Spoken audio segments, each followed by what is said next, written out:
an Olympian, a 6-time individual NCAA champion at Ohio State, Blaine Wilson. Welcome to the show. It's a true honor. Today, I am honored to be talking with Pat Chun, the athletic director for Washington State University, but don't let this Cougar background fool you. He started off an Ohio State Buckeye. Welcome to the show, Pat. Good to have you. I'm joined by senior forward for the Ohio State men's hockey team, Austin Pooley. We are talking with Andy DeOsa, an editor for Yahoo Sports. I mean, technically, I know you're in your freshman year, but it's the Ohio State. Right. So, how could I make such a grave mistake? No, you can't use that too far outside of the state of Ohio. So when I'm in the safe confines of another Buckeye, I'll bring out the. You played a lot of your AAA career in Columbus with the Blue Jackets.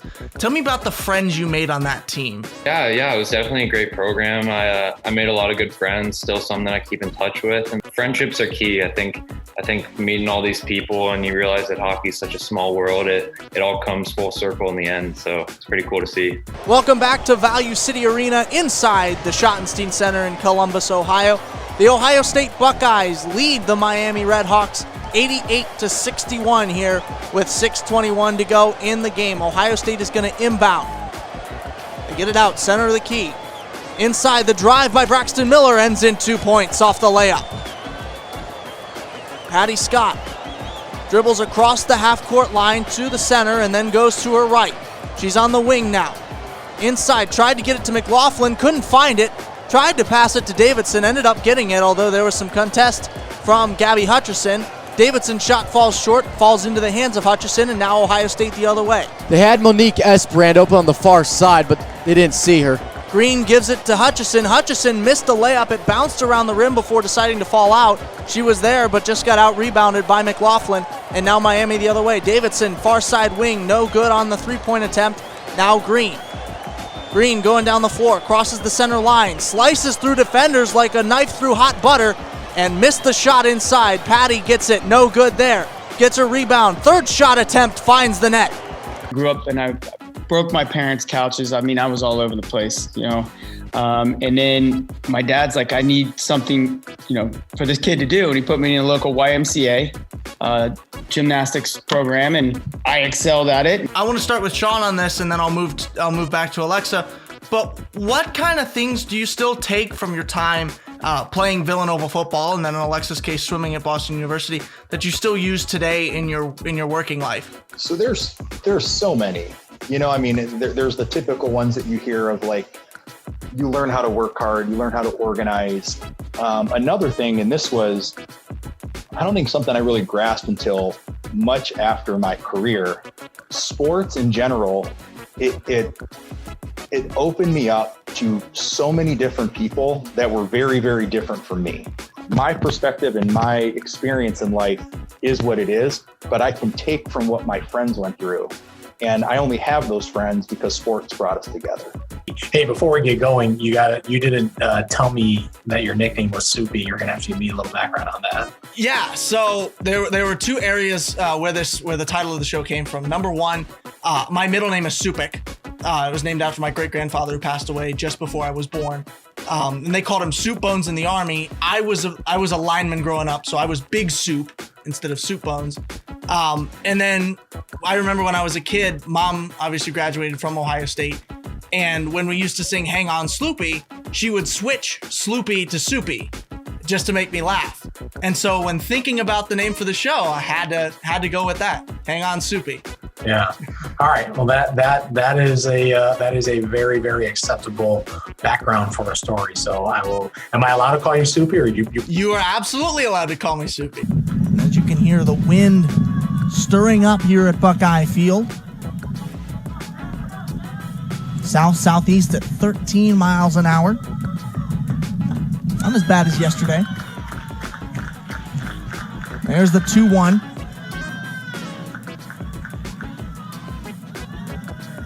Hackenbrack, 19 games, 19 starts for the Buckeyes.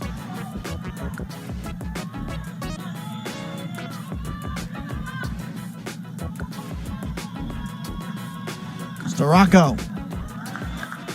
The pitch, ball 3. Hackenbrack, one pitch away, one ball away from taking first. Ohio State the runner on. It's Prangy on second. Swung on, fouled back for the second strike. Full count at 3-2. The payoff pitch.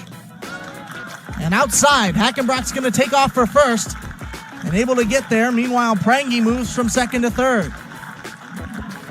And the Buckeyes have runners on the corners as Mariah Rodriguez comes in, the sophomore second baseman. Alexa, one of your previous employees said, and I'm taking this a quote from one of your LinkedIn recommendations here, that you are, quote, extremely driven with excellent communication skills and leadership qualities, end quote. Focusing on the communication aspect of that, you're in charge of multiple people across a huge area as vice president of central sales. How do you communicate effectively with your team members and keep them, you know, motivated and working effectively as they should? Yeah, that's a really, well, first of all, it was a generous statement, but it's a great question. So I've got several hundred people all across the country, and I want the person in New York to get the same amount of attention and that same message as the person closest to me in St. Louis. And so if you're clear and consistent about the expectations and what that message is at every single level, then that funnel can continue across the country and you have a shot at it. So that's one piece of it. And your position requires you to be an effective leader. How do you encourage those around you to give their best and, you know, lead by example? So I think there's two things. I think one is that all leaders need to walk the talk. In our organization, we really value people who have what we call carry the bag, who have actually sold the product themselves or who have coached at that front line and then learned to coach leaders and so forth. And we're coming now over that last break. We had a chance to check in on how the men's basketball team is doing in Iowa City right now. They trail the Hawkeyes 25-23 in the first half, 9:07 to go before halftime in that one. We'll keep you posted as much as we can through the final quarter of play here in Columbus. Caitlin Clark is going to start us off for the Iowa Hawkeyes. Clark to the far side wing. Now outside. For three is Warnock, no good. Too strong on that one, and a loose ball foul is going to get called against Iowa. We have a motto that was taken from Ohio State football, and we use it in our family. E plus R equals O, event plus response equals outcome. I'm sure as a Buckeye, you're not a stranger to that. But, you know, that's what it is. That's the controlling your response kind of thing. If you know the event was bad, if you know you messed up the turn, how are you going to respond to that? And I think that's, you know, something that championship caliber people and champions do, is they respond to their outcome the right way, and they respond to their event the right way, and make a great outcome. At the end of the day, you're going to be given a bunch of challenges. So how you respond to them is really, you know, it's like what Coach Meyer always says: what E plus R equals O. It's event response equals outcome. Yeah. So got it right here on my wristband. So you got to go out and do it. In Scarlet and Gray. Because you know this. You could make that an easy equation by staying in your own comfort zone and not trying anything. You could come out with every outcome positive, but that's not what life is about. It's about, hey, stuff happens. Life gets more complex and challenging, and you got to be able to figure out how are you going to respond to it, and you're going to have to live with the outcomes and make sure that everything's a learning opportunity. So once you set some goals, some personal goals to try to go down this path to be the best you can be, it was one of those things that I just put on the list. All right, this is something I needed to go try to do and go try to prove to myself. It was one of those things that grew the ceiling, right? You know, I have a bachelor's degree. My top is here. If I get a master's, my top could be here. Right? Well, yeah, in hindsight, yes. Just expanded the career. Absolutely. Wisconsin, they're missing 5 guys, but two teams who look to be headed in opposite directions at this point. Yeah, well, first, clearly they liked us enough to have us back on again the second time and pair us up with each other. Yep. So that's definitely good. Tells us we did a good job the last time. Yeah, we haven't pummeled each other up here in the booth yet. Absolutely. I haven't thrown you down to the ice yet. Nope. But no, you mentioned those 5 forwards who are out for the Badgers. That's going to be huge. We saw that last night. The Buckeyes got off to a hot start without them, and it wasn't really answered. Wisconsin never answered really back until that second and third period. So it's definitely going to be interesting to see how Wisconsin comes back from those guys being down. Their lines look pretty solid from what I'm seeing on our line sheet here. So they're still very much a team that's in it. Those five players, of course, will cripple them a little bit, but they still don't take Wisconsin down from being the fantastic team that they are. And I think that it's been humbling to know that you can come outside of your comfort zone and you can write in a different style.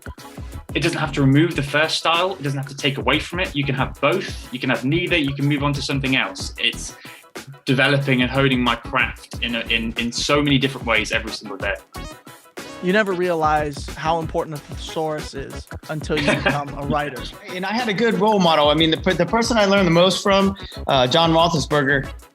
Before I started college, I watched him get super mad at an NCAA championship, and he's probably going to get mad. I'm saying this, and just body slammed a table. And I was like, that's my guy. That is my guy. I want to be that intense, and I want to be that mad if I miss something, knowing I should have made it. College athletics is an important part of our country. We're the only country in the world that commingles education and sports. You go over to Europe. I mean, it's all the club system, but here we decided to commingle the two. And college athletics is woven into the fabric of this country. It's an important part of. It's a huge part of the institution I'm at. It's a huge part of the institution you're at, and we're caretakers of these, and it's good to be a part of things that that help keep college athletics hopefully moving in the positive direction. Easier said than done. Yeah, sports in school dates back all the way to the late 19th century with Harvard and Yale, the first two Absolutely. schools to have sports. So Yeah, absolutely. thank you, Mark Hoger, for teaching me that last semester in history of sports in 19th century America. Pat, it has been fantastic talking with you. It was an absolute honor to discuss this. I hope we'll stay in touch for the next year when the Browns make the Super Bowl, and I'm putting that on record because I think that we will be fine there. I'm much older than you, so I know not to do that. I'm sure your dad has probably told you the same thing. Those two, the Cleveland and the word Super Bowl, is hard to put in the same sentence when you've been through the totality of being a Browns fan your whole life. I guess I'm still young, naive, and hopeful. Who knows? Popped up, and Bursch ends the game. And the Buckeyes get the win in Game 3 of a 4-game series. So Bursch and the Buckeyes take the win here at Buckeye Field. An outstanding game, a comeback victory for Ohio State. And tomorrow, we will have the final game of this 4-game series between the Buckeyes and the Wolverines. First pitch for that one set for 1 o'clock. And as Carmen, Ohio plays for Marissa Gibson, I'm Caleb Spinner. That's the game. I'm out of here. Tune in next week for another episode of Hang On Supi. The podcast releases on Scarlet and Gray SportsRadio.com and on the SoundCloud, the SGSR SoundCloud page on Wednesday. And the video version of the episode releases on IGTV and YouTube on Friday. So there's 2 ways to listen, whichever one you like to do best. Be sure to subscribe to our channels and follow us on Instagram at Hang On Supi. But until next time, I'm Caleb Supi Spinner. That's the show. I'm out of here.